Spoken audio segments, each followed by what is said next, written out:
High, আমি আরেকটা প্রশ্ন করব।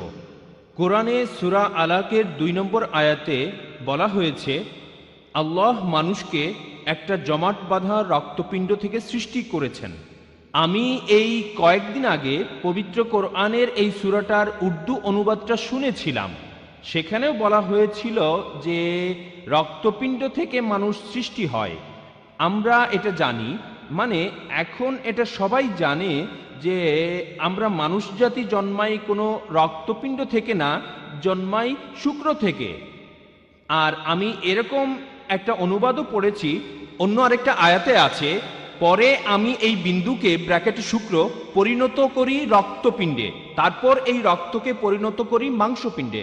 মানে রক্তে পরিণত হচ্ছে দ্বিতীয় স্টেজে। আমার মনে হয় না যে এই সময় সেটা রক্তপিণ্ডে পরিণত হয়। আপনি একজন ডাক্তার, হয়তো এটা বুঝিয়ে বলতে পারবেন। শিওর, জ্ঞানীদের জিজ্ঞেস করুন। পবিত্র কোরআনে সূরা নাহলে 43 নম্বর আয়াত এবং সূরা আম্বিয়ার 7 নম্বর আয়াতে বলা হয়েছে, ফাসালু আহলাল যিকরি ইন কুনতুম লা তা'লামুন, যদি না জানো তবে জ্ঞানীদের জিজ্ঞাসা করো।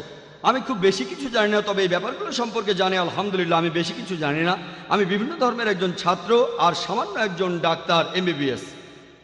তবে এইসব ব্যাপারে আমি জানি। এই একই যুক্তি দেখিয়েছিলেন ডক্টর উইলিয়াম ক্যাম্বেল। আমি একবার তার সাথে বিতর্ক করেছিলাম।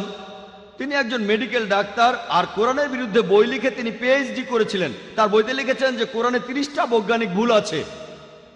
8 বছরে কোনো মুসলিম উত্তর দেয়নি। আমেরিকার ছাত্ররা আমাকে একটা বিতর্কের জন্য ডাকলো, তারপর আমি আমেরিকার শিকাগোতে গেলাম কয়েক বছর আগে। বিতর্কের বিষয়টা ছিল কোরআন এবং বাইবেল বিজ্ঞানের আলোকে, আর তার একটা যুক্তিও ছিল একই, আপনি যেটা বললেন।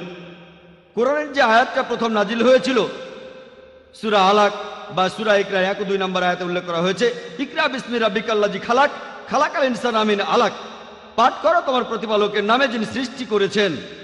মানুষকে সৃষ্টি করেছেন জমাট বাঁধা রক্তপিণ্ড থেকে। তার মতে কোরআনের এই কথাগুলো হচ্ছে নকল করা। গ্রিকরা এভাবে ভাবতো যে মানুষ তৈরি হয় রক্ত থেকে। এটা একটা পুরনো থিওরি যেটা ভুল বলে প্রমাণিত। আর মেডিকেল ডাক্তার হিসেবে আমিও জানি মানুষ কোনো রক্তপিণ্ড থেকে জন্ম নেয় না।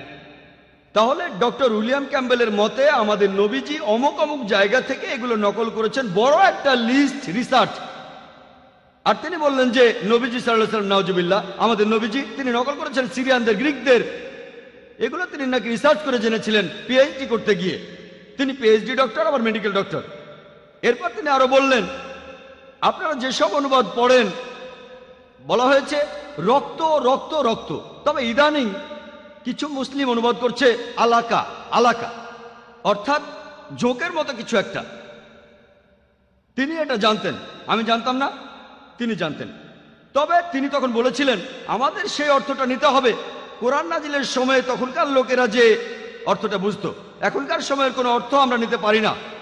কোরআন নাজিলের সময় কোনো মানুষই এটাকে যোগ বলে মনে করেনি, একথা ঠিক।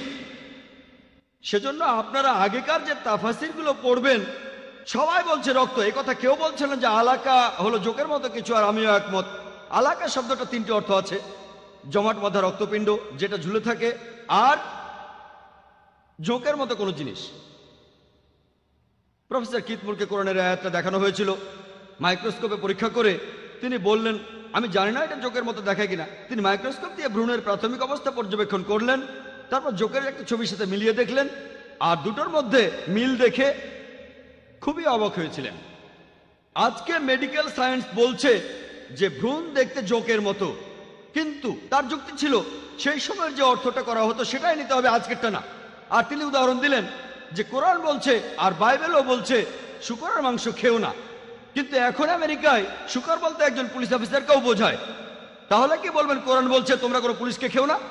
আর লোকজন সবাই হাসতে লাগলো। উনি কথা বলছিলেন তাই কিছু বলিনি, আমাকে নিয়ম মানতে হবে। তারপর আমি যখন লেকচার দিতে গেলাম তখন বললাম ডক্টর উইলিয়াম ক্যাম্বেল যা বললেন সেই কথাগুলো শুধু পবিত্র বাইবেলের ক্ষেত্রে প্রযোজ্য, কারণ ইনজিল নাজিল হয়েছিল সেই সময় একটা নির্দিষ্ট গোত্রের জন্য।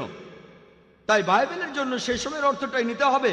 তবে পবিত্র কোরআন শুধু মুসলিমদের জন্য, আরবদের জন্য বা সেই সময়ের জন্য নাজিল হয়নি। কোরআন নাজিল হয়েছে মানুষ জাতির জন্য, চিরস্থায়ী ধর্ম। তাই এখানে সবগুলো অর্থ নিতে হবে। নাজিল হওয়ার সময় থেকে একেবারে কিয়ামত পর্যন্ত সবগুলো অর্থকে পরীক্ষা করে দেখতে হবে। একটা সঠিক হতে পারে, আবার সবগুলোও সঠিক হতে পারে। আর ডক্টর উইলিয়াম ক্যাম্বেল মরক্কোয় প্র্যাকটিস করেছিলেন, আর তিনি আরবিতে কথাও বলতে পারতেন। তাহলে ডক্টর, মেডিকেল ডক্টর, এমডি, আমি সামান্য এমবিবিএস, তিনি আমার চেয়ে উপরে এমডি, কোরআনের বিরুদ্ধে বই লিখে পিএইচডি করেছেন, আরবিতে কথা বলতে পারেন, আমি কথা বলতে পারি না। আমরা বিতর্ক করেছিলাম। আমি বলেছিলাম, আপনি যদি বাইবেলের কথা বলেন ঠিক আছে, বাইবেলের ক্ষেত্রে সে সময় অর্থটা নিতে হবে, কিন্তু কোরআনের ক্ষেত্রে সব অর্থই নিতে হবে।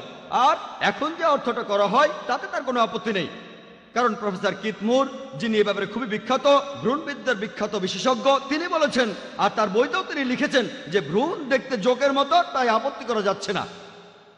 কিন্তু তিনি এটাও জানতেন যে দ্বিতীয় অর্থটা ঝুলে থাকে, এটা ঝুলে থাকে সেটাও ঠিক, কারণ ভ্রূণ মায়ের পেটের ভেতরে ঝুলে থাকে। একেবারে লেটেস্ট রিসার্চ বলা হয়েছে যে প্রাথমিক অবস্থায় ভ্রূণের ভেতরে রক্ত প্রবাহিত হয় না, তখন রক্তপিণ্ডের মতো দেখায়। তাহলে রক্তপিণ্ড বলাটাও সঠিক, সেটা বিজ্ঞান সেদিন আবিষ্কার করলো। পবিত্র কোরআন আমাদের বলছে যে সৃষ্টি করেছেন রক্তপিণ্ড থেকে, দেখতে সেরকম একটা জমাট বাঁধা রক্তপিণ্ডের মতো। কাজের দিক থেকে ভ্রূণ মায়ের পেটে ঝুলে থাকে, আর আকৃতিতে এটা দেখতে একটা জোকের মতো। তাহলে আলহামদুলিল্লাহ, তিনটা অর্থই সঠিক।